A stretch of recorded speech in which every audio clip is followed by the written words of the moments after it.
So I will start with just one or two questions, and I want to open it up for the audience to have their chance. So, I guess the question would be, what's really fantastic is that you took so many years to make this film.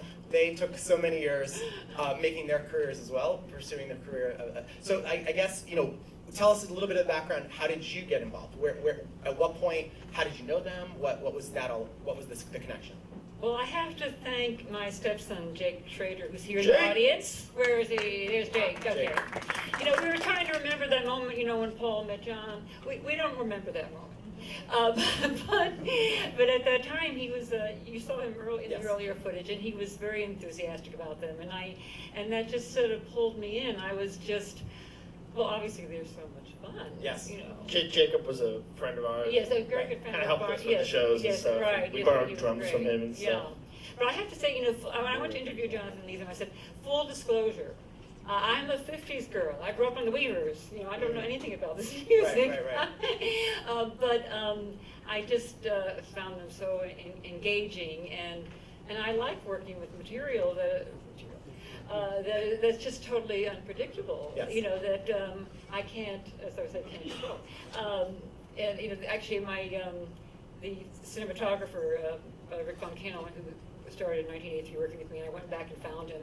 I remember him saying to me, I really admire how you don't over-direct. And I said, why would I want to do that? With these people, and so it's been a great journey. Yeah.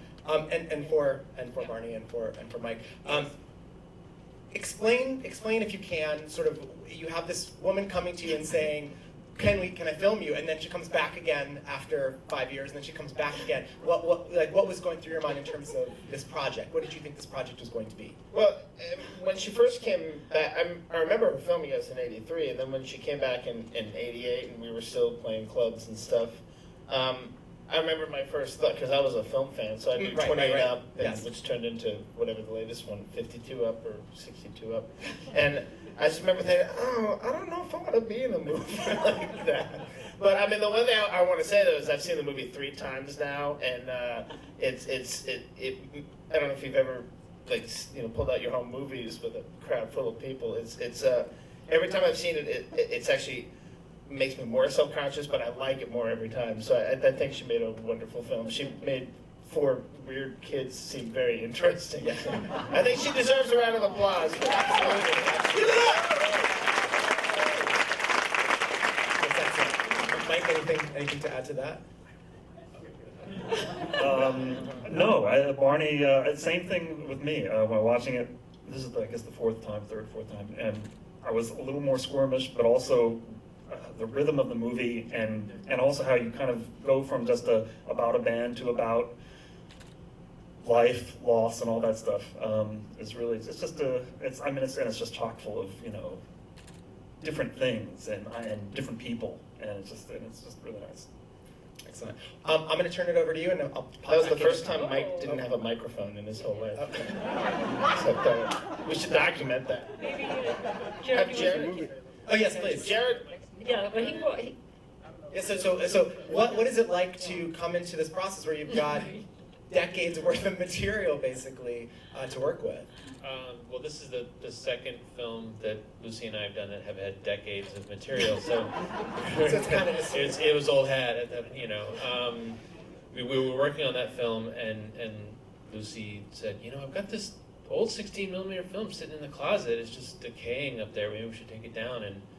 And it was, the original cut was a 16mm work print of 83 and 88. That was already 90 minutes, I think. Of course it was, yeah. So it was a real process of, archaeology, I like to call it, of finding all that material, resurrecting all that material in a way that we could actually work with it, and then the tons of archival, tapes and old 8mm films and everything else, and then going back and finding these guys and, How many different formats were used? There's a dozen more. It's everything from old VHS tapes to stuff shot on HD and 16mm blow-ups and everything else. Right. And I guess one last thing for me then. So what was that motivation for you to say, I have this old footage, let me see what I can do with it? What Well, led in you some to do ways, that? Jared encouraged that, and he finally said, "Well, we went and looked for the last living Steenbeck in Manhattan. That was actually there were 2 at that time, and then that disappeared.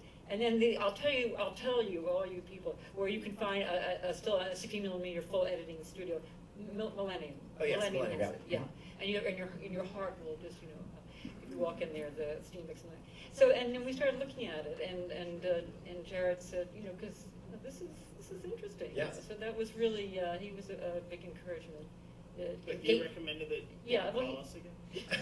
he gave That's his fault. me new faith in the material. I at the time I thought it was pretty terrific, but then I went on to other things and Sure. did that. And I want to say something also about I love time.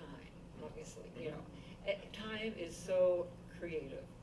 There's nothing you don't need to make up anything. It's just all there. Right. So I love so discovered. Definitely.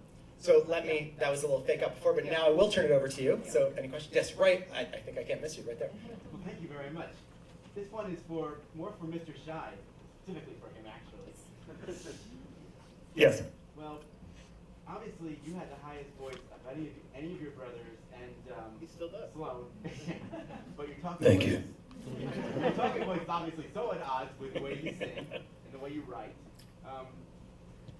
As a singer and rock musician myself, trying to consolidate my own baritone with countertenor, how do you go about it, or does it just happen all by itself?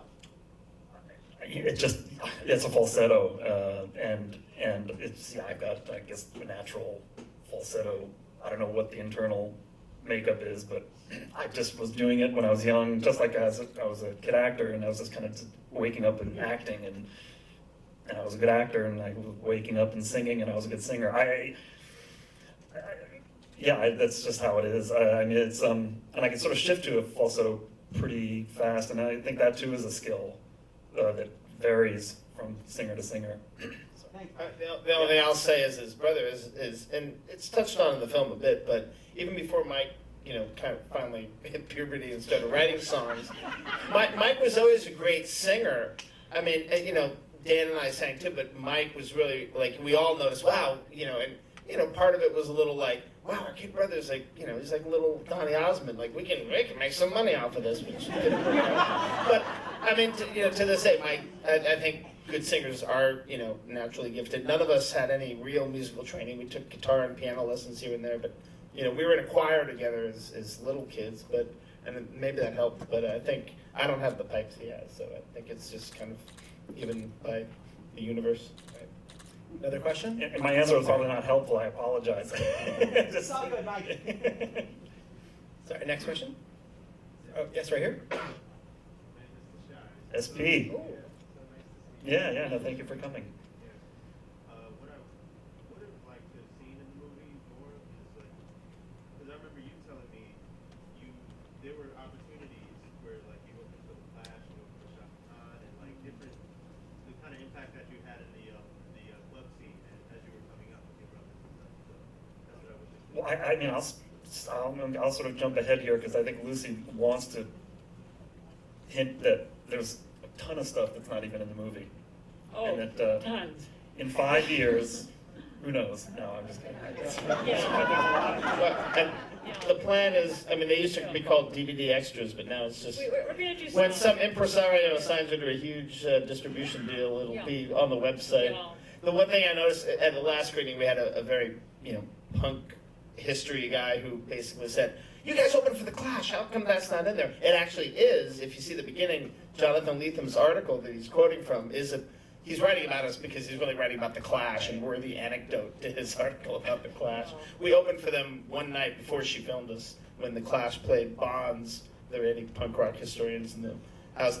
The Clash basically hired every local New York band because they played for 2 weeks, and we were one of them. That was fun.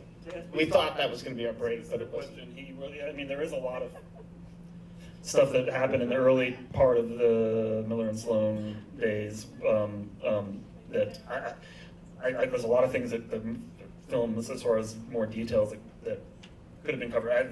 And I don't know, SP is referring to some things. And Well, I'll say one thing about it. Is that I don't really think this movie is about music. This movie is about creativity, and it's about our family. So at the end of the day, the music is sort of, and people who are music fans, maybe someone else can make another music, documentary about the early '80s music scene. But it's kind of a different thing. Next question.